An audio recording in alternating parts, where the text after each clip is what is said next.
dhakhtarkani waa mid cajiib ah.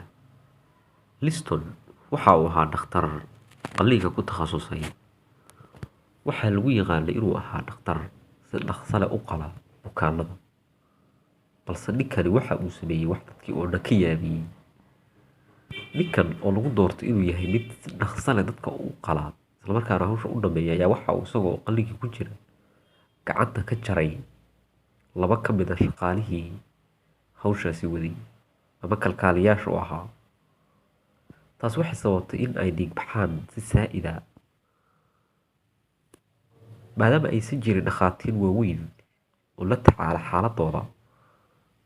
waxa ay u geeriyoodeen dhaawacii. nin kale ayaa meesha ku geeriyooday oo dhakhtarkii oo uun jeedin ayaa waxa uu kala jeexay ninkii odaga ah shaatigiisii. odagii intuu naxaya wuxuu u maleeyay inuu dhintay, sidaas ayuu odagii ku dhintay oo wadnaha ayaa istaagay.